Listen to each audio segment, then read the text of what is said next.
Hey, it's Anthony, and today I'm going to teach you how to write Facebook ad copy that converts.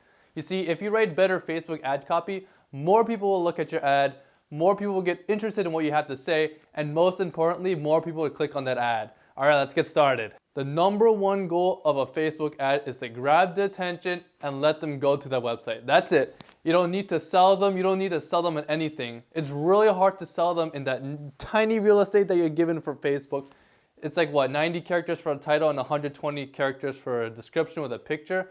You could sell them. There's a lot of impulse buyers in Facebook, but it should not be the main focus. You see, Facebook ads is just one part of your sales funnel. It's an important part, but the first part is just bringing awareness to the customer and getting them interested.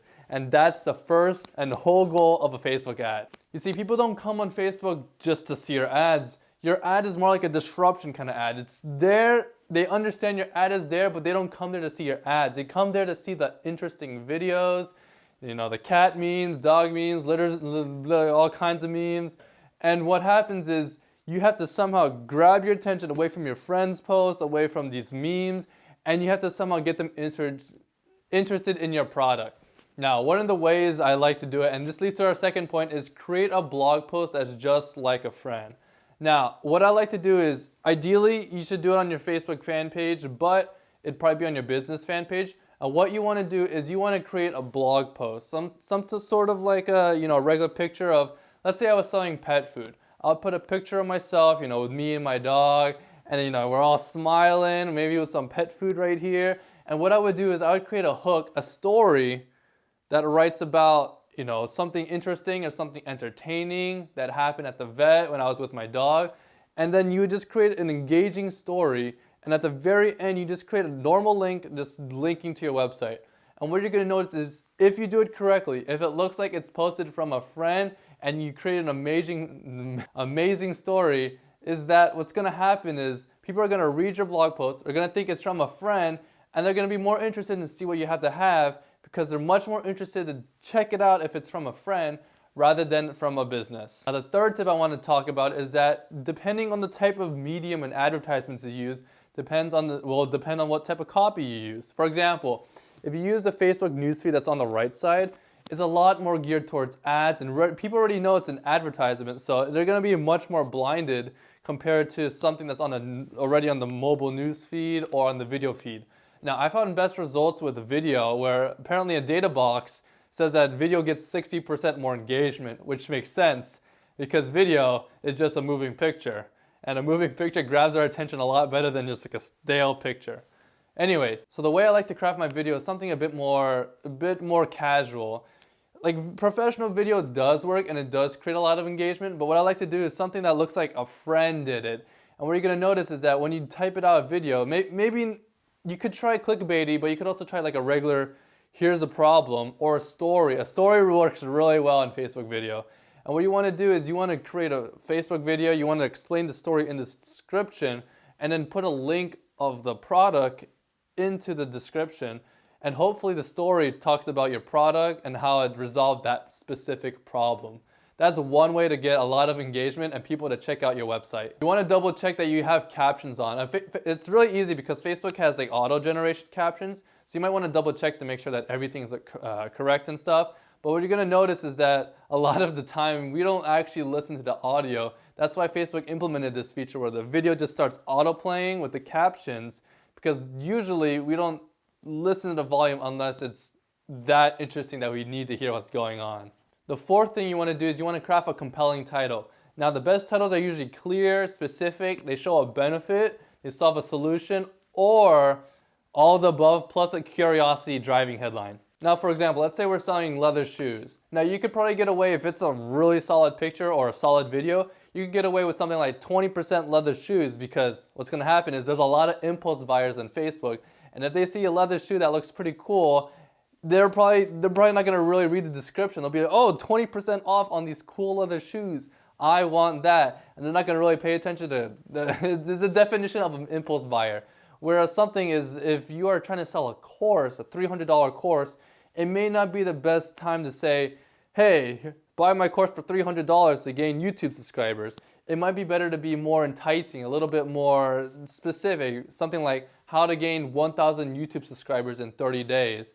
And then they read your landing page after they click the link, and then you would sell your course for $300 after showing and demonstrating that it's worth $300. The fifth thing you want to do is you want to create an engaging thumbnail / picture because it goes along with your ad. See, once you have a compelling title, most people are going to look at the image first. Now, I prefer video because it's a moving image and you get like 3 to 5 more seconds for them to grab your attention. You know, something interesting, something that's like, whoa, what is that? Compared to an image where an image does work, but it's a bit harder because you have to throw them something weird and unexpected or something that's just mind-blowingly good for an image to grab their attention. See, what I recommend is when I was doing a dropshipping store was I actually created my images into a video because I knew video engagement would get more. So what I would do is I would take a lot of pictures and create a slideshow because it's technically moving pictures. It's not as exciting as a regular video, but it did generate more engagement than just regular still photos. Now, I'm not saying that regular photos don't work. They do. You just need a different strategy for it. Now, when you write your copy, if you decide to write your copy inside the Facebook ad or thumbnail, what you want to do is you want to make it either really big and you don't want to put like more than 20 characters, because what's going to happen is most people are just like going through this on their phone, and what you're going to notice is that when they're going through their phone, they're not going to be able to like read whole sentences. So just like a YouTube thumbnail, you only want the most important details of giving them a description of what the video is about. Now, the sixth tip I got for you is you got to cater to your specific reader's lingo. Now, what I mean is that with Facebook's targeting, that's a whole nother video, but it's creepily amazing how you could just narrow down into specific kinds of people right into the nooks and crannies of like specific like 2,000 people.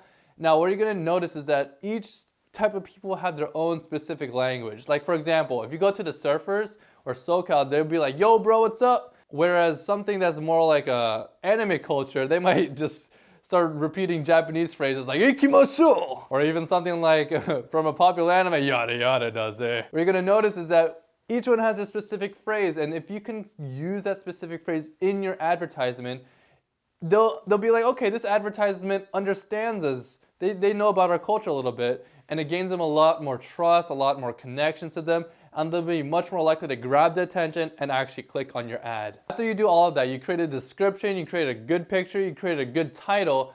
Now what you want to do is, it's impossible to know exactly what your target audience wants. Like, you can get a good idea, but the only way you're going to find out is if you split test multiple different kinds of ads.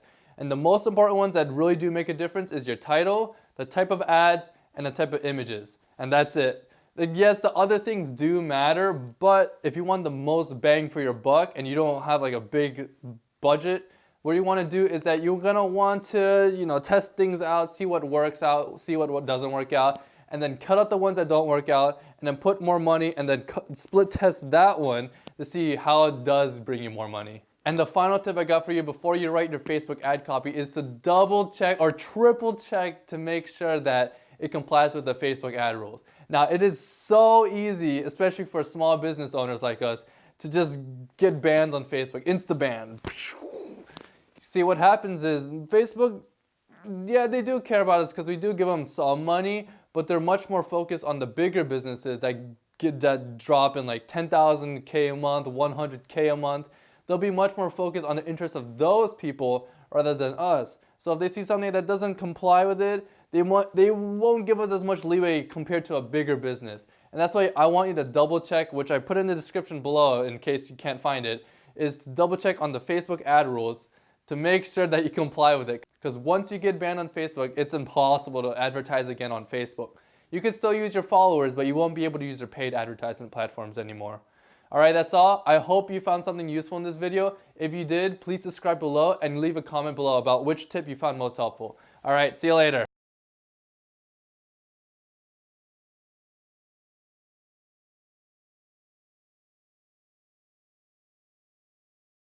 Now the third tip I have for you is the